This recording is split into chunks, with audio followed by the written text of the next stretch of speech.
বাহ, দারুণ কালার এনেছিস তো। তোমার মাথা ঢালবে বলে তো সুন্দর কালার বানিয়েছি। ওরে বাবা, আমি পালাই। আরে বন্ধুর পাশে যে দাঁড়িয়ে ছবি তুলছে সেও তো আমার বন্ধু। আমি না তার পাশে যে বউটা দাঁড়িয়েছে সে তো আমার দিদি হোস্টেলের। গরমা গরম গোলাপ জামুন, পাটাপাটি মাটন বিরিয়ানি জাস্ট অন্য লেভেল। মানে দহি বড়াও রয়েছে, এখানে রয়েছে পাতুরি। সৌম আমাকে যথারীতি প্ল্যাটারটা বানিয়ে দিল। মানে প্রাউডলি সবাইকে বলে এটা আমার বন্ধু, আমরা একসাথে বসতে পারি। তোর কাউকে পছন্দ হলো? আর আপাতত এখনো ভেবে দেখিনি, এখনো চোখেও পড়েনি, যদি পরে। আচ্ছা, ভয় পাচ্ছিস কেন? হর হর মহাদেব। এটা একটা গৌরবময় মুহূর্ত। একটা সনাতন ধর্মের যে কি প্রভাব সেটা মহাকুম্ভে না এলে দেখা যাবে, বোঝা যাবে না। হ্যালো এভরিওয়ান, কেমন আছো তোমরা? দিস ইজ তুলি। আমি চলে এসেছি আবারও নতুন দিনের নতুন ভ্লগ নিয়ে ফ্রম জিরো স্টাইল। এই বছর আমি যত বিয়ে বাড়ির মানে ইনভিটেশন পেয়েছি, বন্ধু বান্ধব দাদা দিদি কেউই বাদ নেই। তো এতজন বিয়ে করছে যখন, কাউকে না কাউকে তো বাদ থাকতেই হবে, তাই না? পরের বছর বা পরে কখনো বিয়ের ডেটটা বের করার জন্য। যাই হোক, জোকস অ্যাপার্ট, বিয়ে মানেই তো মজা, রাইট? আর আরো ভালো লাগে যদি সেটা একটু শহর থেকে দূরে কোথাও হয়। হ্যাঁ, আজকে যে বিয়ে বাড়িতে যাবো সেটা কিন্তু কলকাতাতে নয়, হুগলির চুঁচুড়াতে। কার বিয়ে এবং সেখানে গিয়ে কি কি এক্সাইটমেন্ট হতে চলেছে সেটা তোমরা দেখতে কিন্তু ভুলো না। So let's have fun.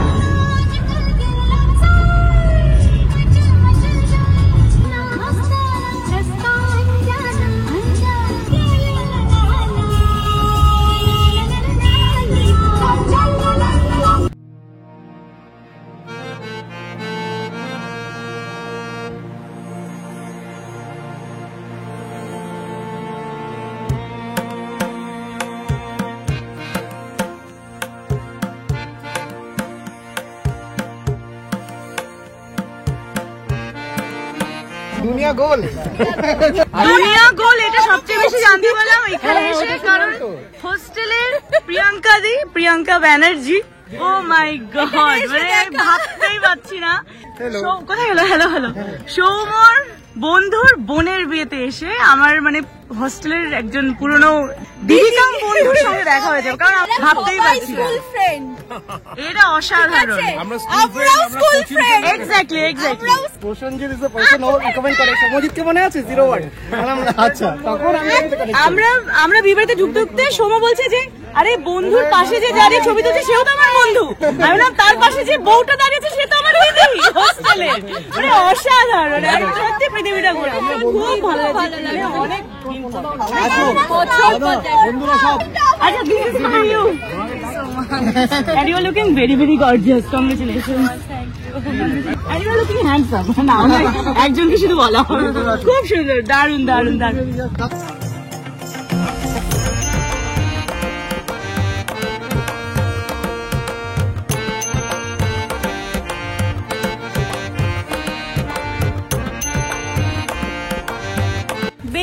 Beautiful arrangement. আমরা আছি এই মুহূর্তে চুঁচুড়াতে, অনেকটাই দূরে, অনুষ্কা গার্ডেন অ্যান্ড রিসর্টে। বাচ্চারা খেলে বেড়াচ্ছে, সুন্দর এনজয় করছি, আড্ডা মারছি আর তোমাদের সঙ্গে শেয়ার করছি। তো আশা করি তোমাদেরও ভালো লাগছে, দেখতে থাকো। আচ্ছা, তোমার মা? নমস্কার।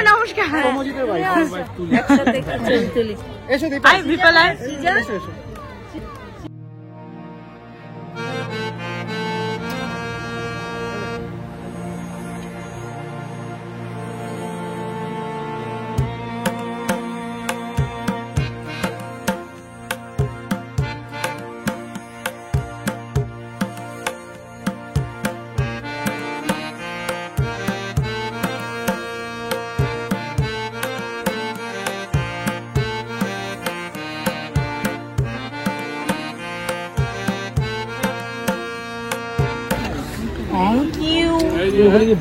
হ্যাঁ, বসেই খাবো। এত লোকের আশীর্বাদ তোর সাথে আছে, আমরাও তার মধ্যে একজন। মানে ডেফিনেটলি এটা আমাদের জন্য বিশাল বড় একটা পাওয়া। আমি মানে প্রাউডলি সবাইকে বলে এটা আমার বন্ধু, আমরা একসাথে বসতে পারি। আর আমি মানে তুলিকে আস্তে আস্তে প্রচুর গল্প বলেছি। মা বাবা তো সব জানি, আমরা একসাথে বসতাম, একসাথে লেখালেখি করতাম, এটা নিয়ে কত আলোচনা। ওর হাতের লেখা মুক্তোর মতো ছিল, ইংলিশ এন্ড বাংলা দুটোই। মানে জাস্ট তো আমাদের মধ্যে কম্পিটিশন চলতো কে পরের দিন একটা রচনা বা কিছু দিলে কে কত ভালো ইম্প্রোভাইজেশন করে লিখতে পারে। এক্স্যাক্টলি। তো আমাদের তো অনেক বছর পর দেখা হলো বলে আমাদের গল্পের শেষ নেই। হোস্টেলের লাইফে আমরা ব্যাক করে গেছি, পুরো নস্টালজিয়া কাজ করছে যেটাকে বলে। খেতে খেতে গল্প আরো বেশি ভালো হয়। আর সব থেকে বড় কথা আনএক্সপেক্টেড ছিল, এবং এটা জানতে পারলাম যে আমরা খুব কাছাকাছিও থাকি। তো এখন বিরিয়ানি খাচ্ছি আর দহি বড়াও রয়েছে, এখানে রয়েছে পাতুরি। সৌম আমাকে যথারীতি প্ল্যাটারটা বানিয়ে দিল, ও আসছে।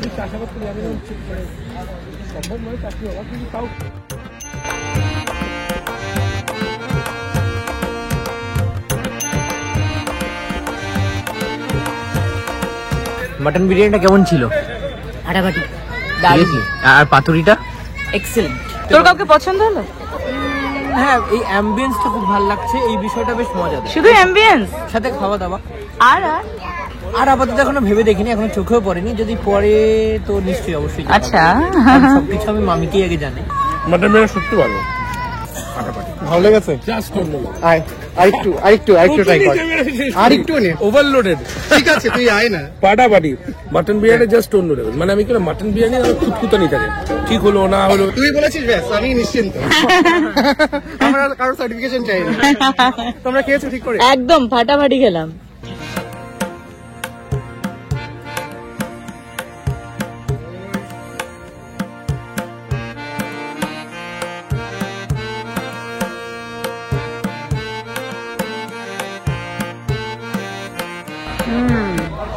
গরমা গরম গোলাপ জামুন।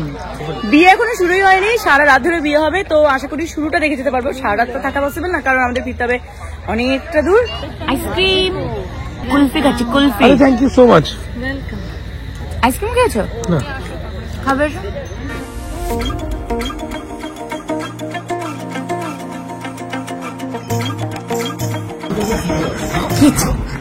ঠিক আছে, সবাইকে হ্যালো বলো। মামার জন্য গিফট এসছে দেখো আমাজন থেকে। মামাই তোমার জন্য গিফট এসছে, গিফট। এই যে গিফট, মুখ দিয়ে বললো গিফট। আরেকটা গিফট। ই বাবা, এটা কার গিফট? ও এখন দোল খাচ্ছে, দেখছো বাচ্চারা যেমন দোল খায়। আমরা এখন আনবক্সিং করবো মাম্মার গিফট। কি হলো? ঝিমোচ্ছিল, হাতে ছুরি থেকে দাঁড়িয়ে পড়ে। বাচ্চাদের মতো ছুরি কাচি দেখলেই ওর খুব ইন্টারেস্ট তৈরি হয়ে যায়। এতক্ষণ বসেছিল। এই যে বসো বসো।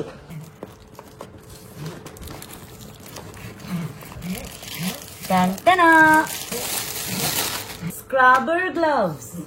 এই রে মাম্মা, এই ভয় পাচ্ছিস কেন? ভয় পাচ্ছে, ওই দেখ দৌড়াচ্ছে। আচ্ছা, চুপ হয়ে গেল। নিয়ে এত ভীতু কেন তুই? এটা স্নানের সময় শ্যাম্পু যখন মাখানো হবে গায়ে, তখন শ্যাম্পুটা দিয়ে এটা দিয়ে ঘষে দেওয়া হবে। এই যে এটা আছে, এটা খুব আরামদায়ক এবং স্ক্রাবিং করতেও হেল্প করবে। ভালো করে এভাবে যে ঘষা হবে ভলভলি করে, বুঝলে? অ্যামাজন থেকে মামার জন্য আরেকটা গিফট এসছে, দি পেট মম কোম্পানি থেকে ওয়াটারলেস পাক শ্যাম্পু। সাপোজ তোমার কাছে সময় নেই, ভীষণ তাড়াহুড়োর মধ্যে আছো, আর ধরো তোমার পাগের কোনো ইন্টারেস্ট নেই স্নান করা সেই মুহূর্তে, তখন এইটা কিন্তু ভীষণ useful. Just open it, spray করবে পাগের অল ওভার দ্য বডি। আমি নিজেকে নিয়ে এই মুহূর্তে দেখাচ্ছি। শুধু avoid ear and eyes. Dry towel, no water use. Okay, dry towel নিয়ে ভালো করে রাব করবে, ব্যাস ক্লিন হয়ে গেল, তোমার কাজ শেষ। তোমাদের যাদের ঘরে পেট আছে, বিশেষ করে পাক আছে, তারাও এটা অর্ডার করতে পারো, দি পেট মম থেকে ওয়াটারলেস পাক শ্যাম্পু। আরো একটা জিনিস আনা হয়েছে মাম্মার জন্য, পাপ্পি ওয়াইপস। এখানে 48টা পুল রয়েছে। এই গরমে এগুলো কিন্তু ফ্রিজে রাখাটাই বেটার। এখানে আরো একটা জিনিস রয়েছে, সিলিকন ম্যাসাজ বাথ ব্রাশ। ভয় পাগল হয়ে যায়, এত ভীতু না। এই দেখ এই দেখ এই দেখ, দেখ তুই এত ভয় পাস কেন সবকিছুতে? এ দেখ পালিয়ে গেছে। এই কি সুন্দর, ভীষণ সফট, ভীষণ সফট। এই পোর্শনটা এইভাবে ওপেন করে শ্যাম্পু দিলে যখনই স্ক্রাব করা হবে, শ্যাম্পু সহ স্ক্রাব হবে। এভাবে পরিষ্কার করবো গা, তাই তো? এভাবে পরিষ্কার করবো, তাই? বললাম পিচকারি जो तूने मुझे मारी। এগুলো না, কি প্রণাম করতে হয়। ঠিক আছে, বয়স করে প্রণাম করো, আমার অতটা বয়স হয়নি এখনো।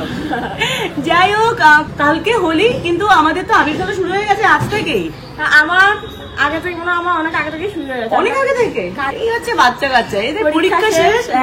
এখন বাবা দারুণ দারুণ। তো তোমরা কি করছো? তোমাদের কেমন কি প্ল্যান? বাড়িতে নাকি বাইরে কোথাও? এই সব মিলিয়ে আমাকে জানাও কমেন্ট সেকশনে। আবির খেলো, সেফলি খেলো, এবং অবশ্যই বাড়ির পেটদেরকে বা রাস্তার যারা স্ট্রে ডগস বা ক্যাটস রয়েছে তাদের গায়ে যেন একদমই রং না লাগে, অ্যাভয়েড করবে। ঠিক আছে, আনন্দ করো। আর হ্যাঁ, একটা অ্যানাউন্সমেন্ট, সেটা হচ্ছে আগামীকাল কলকাতা টিভিতে ঠিক দুপুর 2টোয় ডিজিটালের রংবাজি একটা প্রোগ্রাম আসতে চলেছে, যেখানে থাকবো আমরা 0 টিম। তো দেখতে ভুলবে না।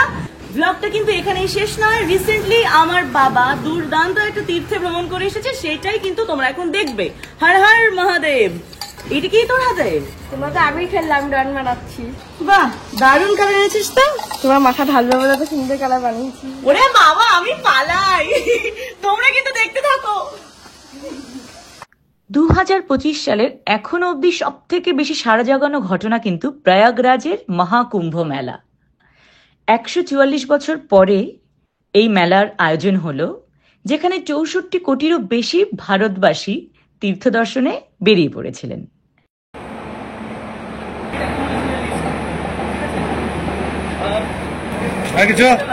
চল। ভারত গৌরব ট্যুরিস্ট ট্রেন কলকাতা স্টেশন থেকে ছাড়ছে।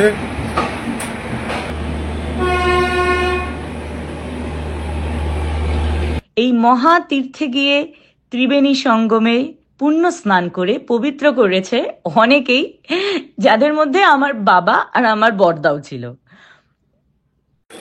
চললাম মহাকুম্ভে স্নান করতে। এখন সকাল 5টা বাজে।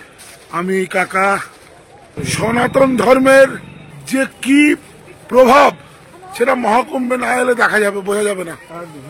হর হর মহাদেব, হর হর মহাদেব, হর হর মহাদেব।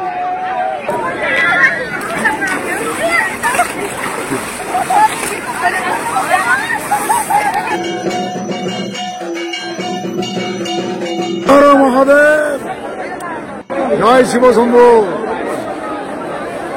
যদিও এই মেলা শেষ হয়ে গিয়েছে 26শে ফেব্রুয়ারি, তার আগেই কিন্তু আমার বাবা আর আমার দাদা, যে আইআরসিটিসিতে কর্মরত, তারা বেরিয়ে পড়েছিল ভারত গৌরব ট্রেনের তীর্থযাত্রী হয়ে। তারা শুধু মহাকুম্ভ মেলায় ঘুরে থেমে থাকেনি, তার সঙ্গে ঘুরেছে রাম মন্দির, হনুমান মন্দির এবং সরজু নদীর ঘাট। তাদের এই অভিনব তীর্থযাত্রায় কিছুটা তোমাদের সঙ্গে শেয়ার করব আজকে জিরো স্টাইলের মাধ্যমে। আশা করি তোমাদের ভালো লাগবে। আর যারা যারা আমার মতন সরাসরি কুম্ভ মেলা দর্শন করতে পারোনি, তারাও কিন্তু দেখতে ভুলো না।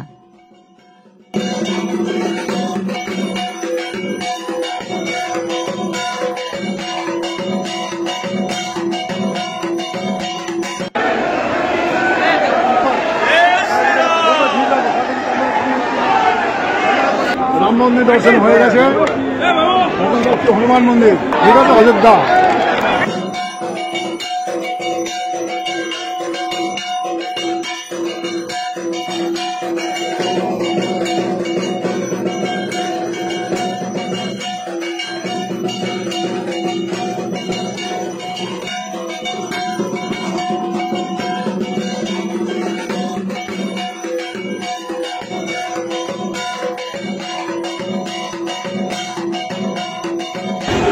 এখন আমি আছি অযোধ্যা হনুমান মন্দির থেকে একটু এগিয়ে সরজু নদীর তীরে, সরজু নদী, যেখানে শ্রী শ্রী রামচন্দ্র তপস্যা করতেন।